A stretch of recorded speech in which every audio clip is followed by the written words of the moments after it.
Okay, so in this tutorial here, we'll be looking at the turbidity feature on this wireless calorimeter. Again, we are Bluetooth connected via my iPad here. My iPad already has the SparkView app open for us. Just like before, we're going to toggle into the sensor data option. Again, because we're Bluetooth connected, it might do a quick search of other additional Bluetooth devices. Just make sure the connected device is the one that you want. You can verify it via the number 272004.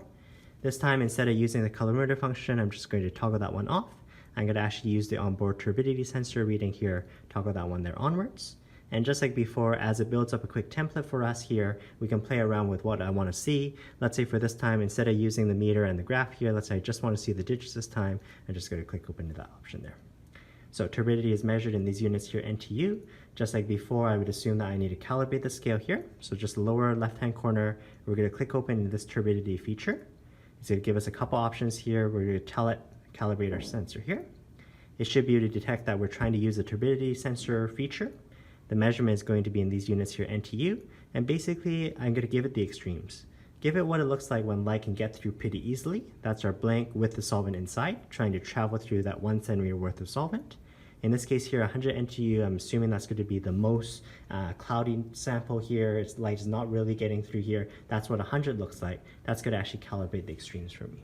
So again, I have my cuvettes here. We're going to put our clear side to side, so light gets through here. This is my blank solution, so we'll just calibrate that option there. I did have a slightly cloudy solution here. I don't think it's exactly 100 NTU. However, let's just pop that in there. We're just going to plop it in. Again, we're going to calibrate, assume that that one there is going to be 100, okay? Just tell it those are the extremes there. We're going to press the done option, and that one there should now be scaled, okay?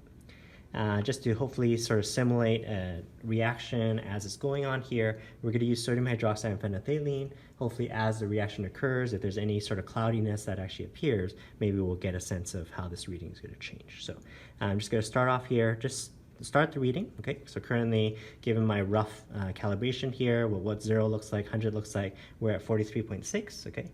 I'm going to have my sodium hydroxide solution. I'm going to add in a little bit of phenolphthalein. So just drop in, here's my sodium hydroxide, drop in some phenolphthalein, give it a quick stir, okay? This is always a little bit hard, especially because it's so narrow here, it's very hard.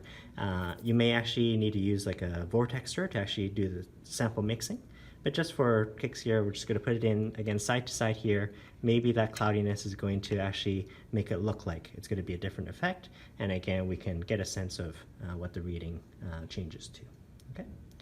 Again, I could have had the turbidity against time, so you can see that plot there, or we can just measure maybe as the reaction occurs, how quickly that is, the rate of reaction, or maybe I leave it for a certain time interval and I take a certain reading at that time.